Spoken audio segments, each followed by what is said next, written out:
You'll find the location to the ignition timing mark if you remove this little bung right here. And get your little light and set it up over here. And look inside that hole right there. So as I rotate the engine, oh, there it was. Oh, there it is. That's the F mark right there. Did you see that? To rotate slowly.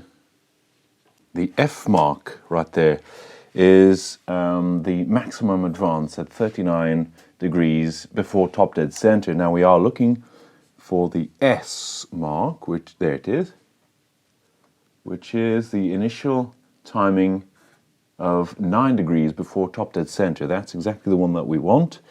As it is, you have to insulate the circuit right here. So either disconnect the cable here, or somebody who previously has just cut the cable and conveniently placed a little sugar block right there. So I can disconnect it and isolate it from the circuit.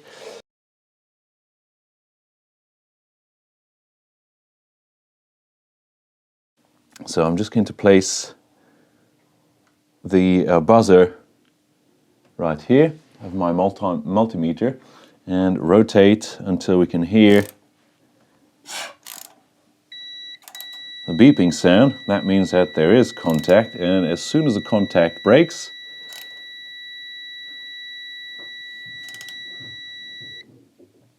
there specifically is the ignition point, and that's when you have to check at the flywheel if we are in the correct location.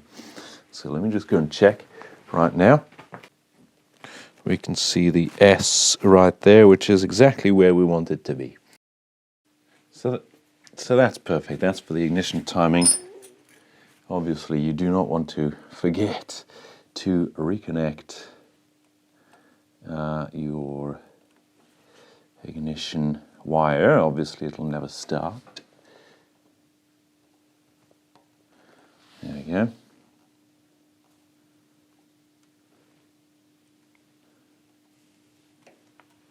Marvelous. Now another check is the safety gap right here, which should be in between 10 and 11 millimeters. Now obviously there is no feeler gauge of that thickness, so I'm just going to use a simple twist drill bit and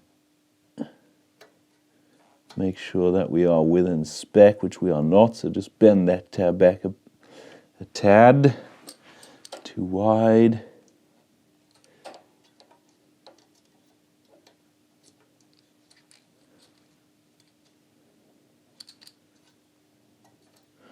About right. On the other side, it's too wide, and that isn't wide enough.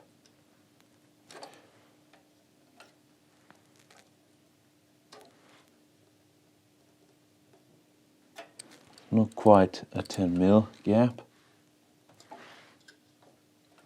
Too much. There we go. I'd say that's okay-ish.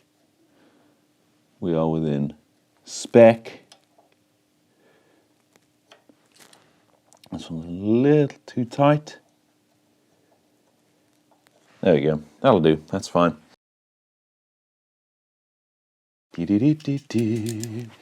this right here is the crankshaft with which you can just simply put your little bit right here and rotate. What we're looking for is to adjust the gap right here, and so we are looking for the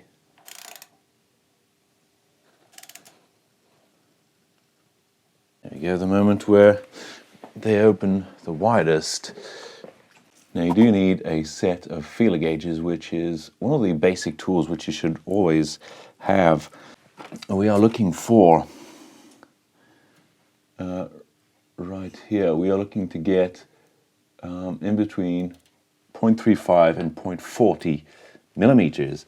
So that is rather tight right here. So I'm whipped out the 31/100ths, and it's definitely a tight fit. Nice.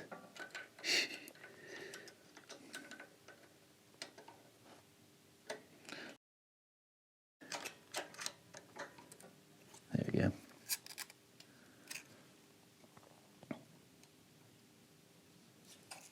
So I want 30 to be relatively loose and the 40 to be a tight drag.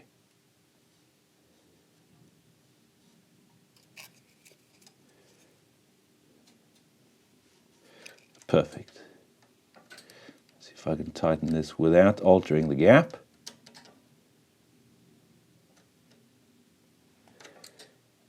It only has to be so tight. All you're asking from this plate is not to rotate. That's all. So 30 is a fairly loose fit and 40 is a tight drag. So I think that's good. Let's get it around. There we go. Okay. Tight fit. Loose fit. Perfect. That's good.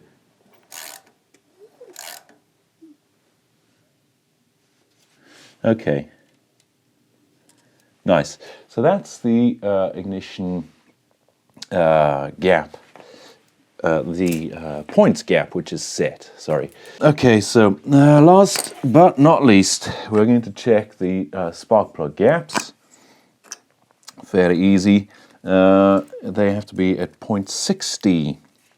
So that's 0.6 of a millimeter. So that's just a little over half a mil. And well, basically, you know, that's just gapping the plugs. And this is way too tight. Interesting.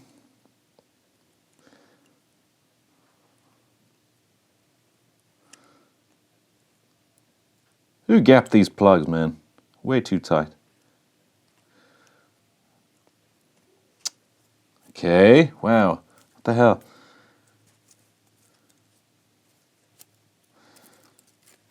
There is a special tool to do this, which I don't have, never had, probably never will. Well, so that's 0.50, no good. There we go, we're going to have a 0.6 mil.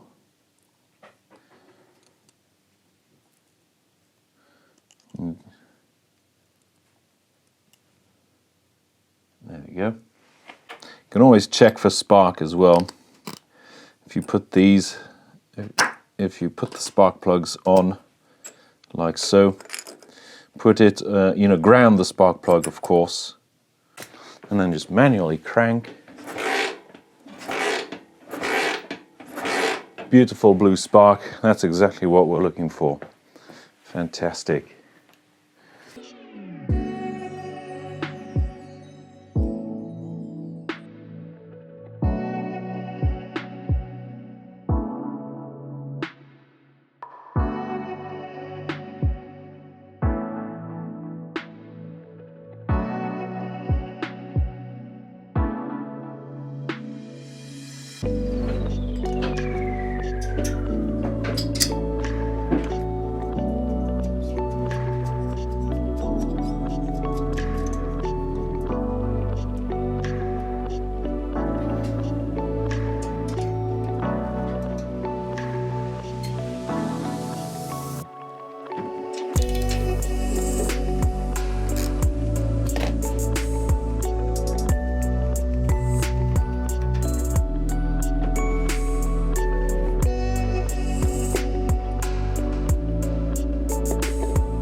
And that is really as good as it gets.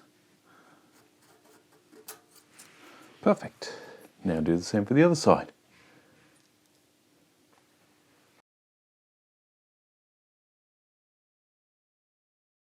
We're going to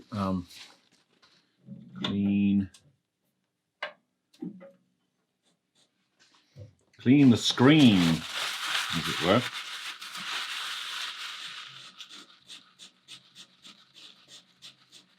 Obviously do this with the tap off. Am I going to get sprayed?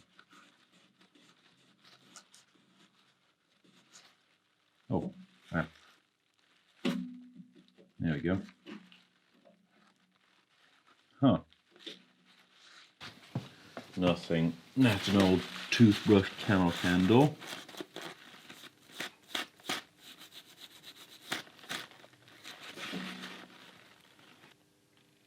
Relatively dirty, I'd say. Here's a good clean. Actually, I might chuck it in the ultrasonic cleaner.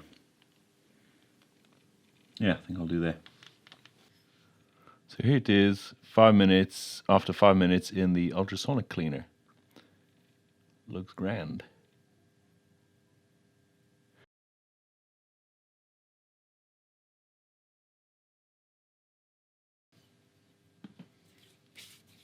There we go.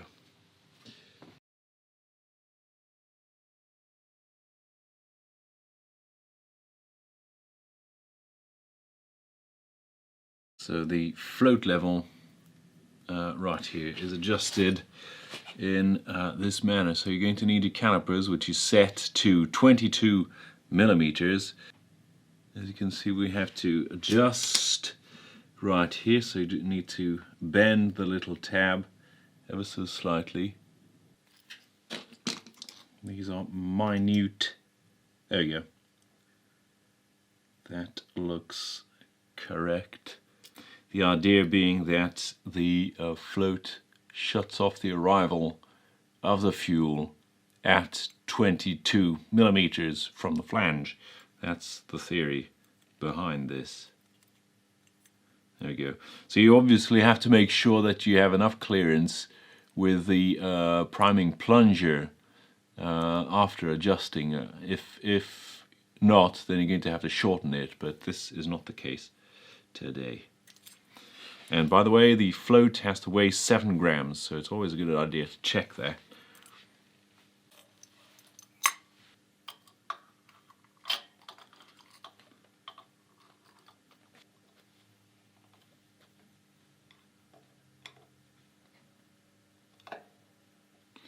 Okay, so what we're looking for over here is to have 1 millimeter of play.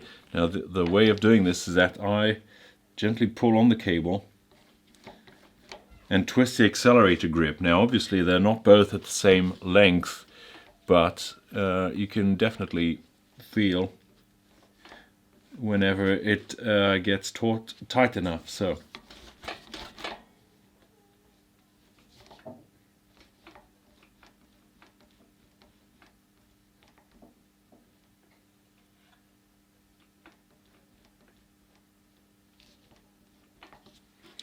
it's about 1 mil. There we go. Do the same on the other side. Another adjustment that has to be made is that of the needle location. very easily remove this, and it's a sliding device. There we have it. And this needle right here is a very sensitive apparatus. Now you need to be extremely careful while handling it. What is mostly important is the location of the holes right here. Now if I were to remove the little safety pin here, there we go. Remove the pin and the needle slides out from the bottom. Now if you look closely on said needle,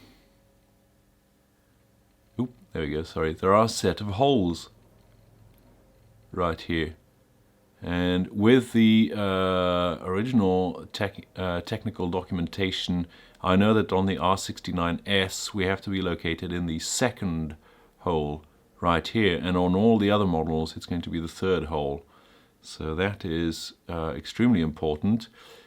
Handle this needle with extreme care and caution, and look for scoring marks, which this one obviously has. See, the shiny parts are that where it has been rubbing. Anyway, it's the only one we have, so it's going to be the one that we can use. See the first and second hole, and that's where I'm going to put my little pin. There we go. Make sure it's nice and secure, and then just drop that back into its location. There's a little slot here, so you really cannot go wrong.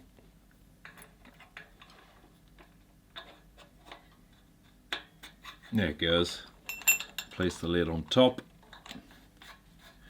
Screw the ring back in position.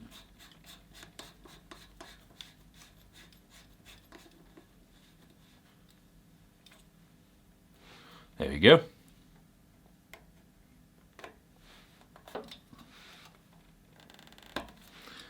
Voila.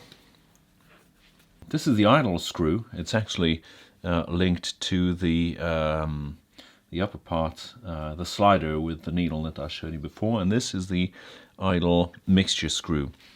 Now the base setting for this is 2 turns from the full stop. Now I am just curious as to where it stands. So we have half a turn, 1.5, 2.5, 3.5. Okay, 3.5 turns. That is a lot. I'm not surprised that it was running poorly. So now I can fully back it out. I can actually take it off the carburetor and assess the state that it's in. There we go. So that's how it should be. Nice and sharp. Very nice. Looks in good condition. Insert. There we go. And so we're going to screw it fully in. Now, no need to screw it like a maniac. Just there you go. When you start feeling some resistance, that's it. Let me just. When you start feeling resistance, that's it. Like that's literally as much torque as it needs to know that you're fully seated. So we back it off half a turn, 1.5, 2. Two turns backed out, and that's our base setting for the the idle mixture setting. There we go. Lock it in place. Do the same on the other side naturally, and then we'll be able to start it.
Right, so clearly running more fuel on this side.